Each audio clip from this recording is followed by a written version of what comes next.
I'm very excited to have the opportunity to share with you today some highlights from our incredible 4-day conference, which some of you actually attended and even presented at. It would be impossible for me to truly give it justice in 15 minutes, but I'll give you some highlights and let you know how to access the full set of presentations and recordings, and you can participate at your convenience in what is of the greatest interest to you. To set some context, and I actually borrowed this slide from several of my colleagues, Bill Russell and Linda Kelly, who actually were one of the first presenters at the conference. Normal will never be the same. Everything has changed. Local depends on global, and global depends on local. And here in this presentation, we focused on systems thinking, which is the process of understanding how everything is connected, and also on mental models. I absolutely love this quote from one of our inspirations, who was ahead of her time, Danella Meadows, that the sustainability revolution, which we're all engaged in, will be organic. It's going to arise from, like all of us, from the visions, the insights, the experiments, and the actions of billions of people.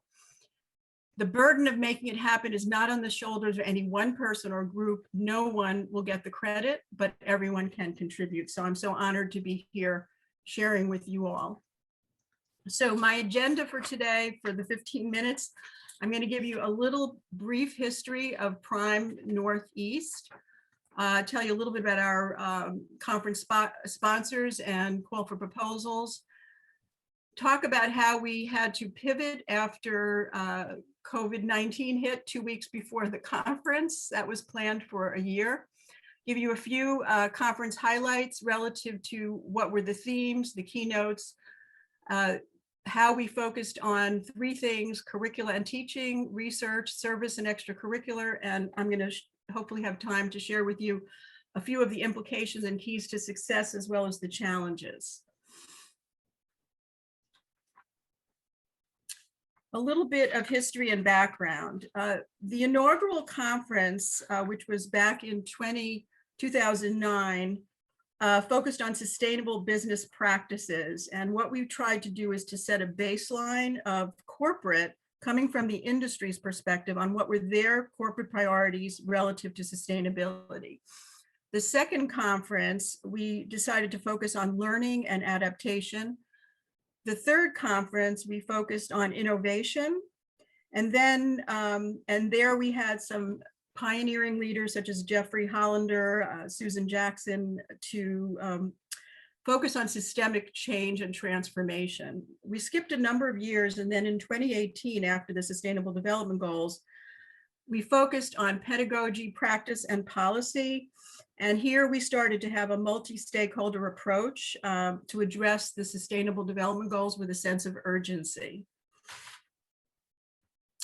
These were the sponsors for the conference, and I was bold enough at the 2018 conference to say I wanted to host it at Rutgers the following year, which ended up being the 2020 conference. It was hosted by the Rutgers Business School, as well as the Rutgers Institute for Corporate Social Innovation that I'm affiliated with. To the side. Okay.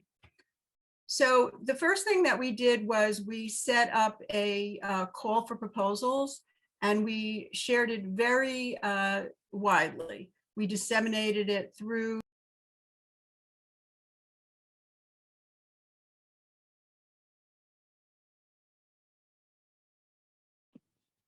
Oh yeah, Gina, it looks like you've muted yourself. Oh, I accidentally muted myself. Sorry. That was an accident. Did I?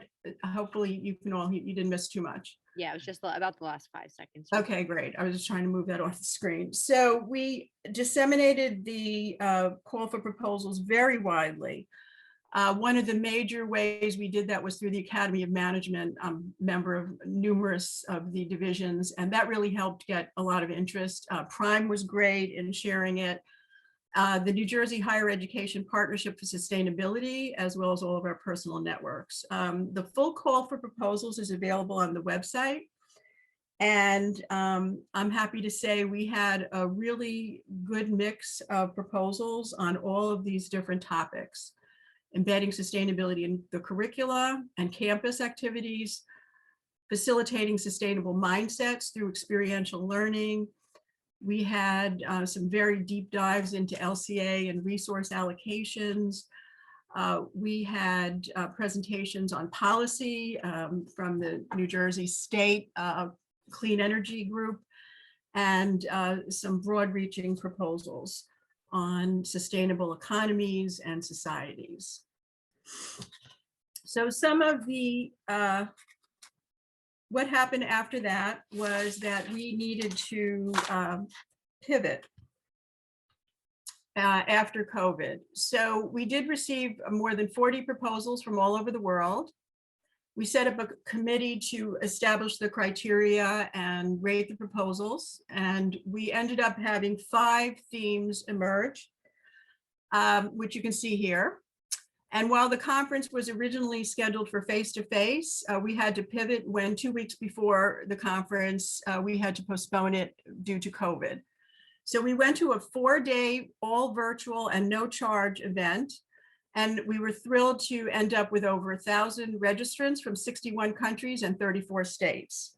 We had 76 presenters from 50 universities, and we continued to manifest our cherished core values of being inclusive, collaborative, multi and transdisciplinary, and synergistic.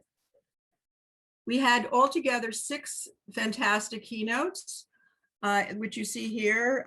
We had Stuart Hart talking about reinventing business education and his MBA program at the University of Vermont.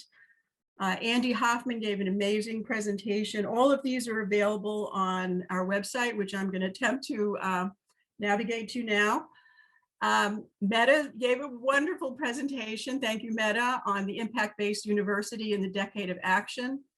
And Daniel Dart told the amazing story of his personal transformation from being homeless. The students really loved this one.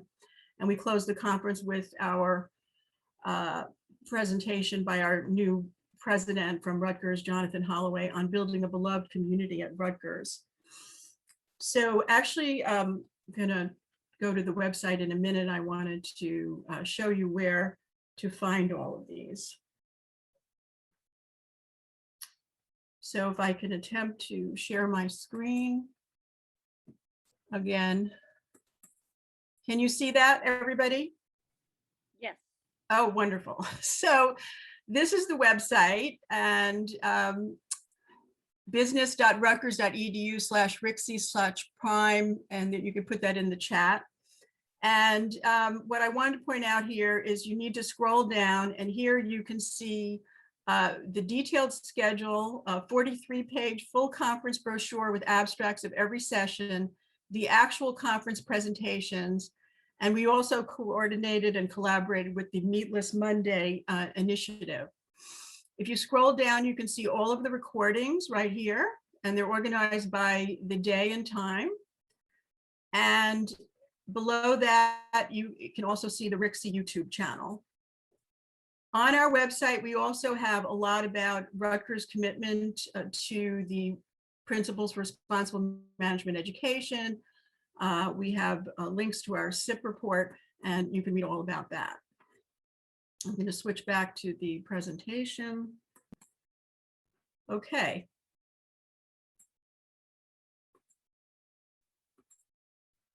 So for the presentation, I'm focusing now briefly on just showing you the richness and the diversity of presentations in each of the major topics. So relative to curricula and teaching, we had a presentation from the SDG Academy with Florencia Labrizzi and her colleagues.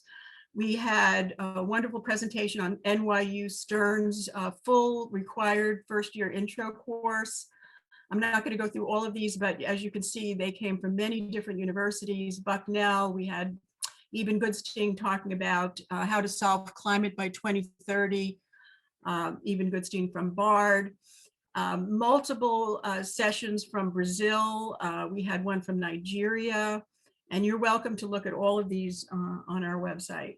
both the presentations as well as the recordings. In terms of research, we had a number of professors presenting their research, as well as students working with them on many different topics related to developing profitability through sustainability signaling. We had a deep dive into ESG governance relative to the retirement and mutual funds. We had a wonderful presentation on a whole new way of looking at preserving employment in the aging society. One on the city as accelerator, focused on innovative work going on in Newark. And then in terms of service and extracurricular, we had several panels. We had an executive panel and a careers panel. Wonderful session from a student panel and a student dialogue session focused on manifesting the next generation of sustainability. They were incredibly inspiring. We also did some deep inner work at looking at ourselves, an inner engineering approach. And there was an interesting session on gender equity, which for the first time that I've seen included transgender. And as I mentioned earlier, we focused also on energy efficiency from the government perspective. So a couple of conclusions, and I think I'll be able to wrap up here. First of all, what are the keys to success that we found? First of all, building a prime community that is voluntary. So we did all of this as a labor of love. We weren't an official chapter at that time. We were self-organizing, we were organic, we were emergent. Every conference built on the next one. We focused on the bottom-up and grassroots commitment, but also top-down leadership and support. And we did have that from our university president on down. We wanted to be inclusive of activism, so we had very powerful activist speakers, as well as student participation in setting the agenda and running the conference. They were very supportive. We very much love the appreciative inquiry approach, and so we took that and actually used appreciative inquiry in our dialogue session.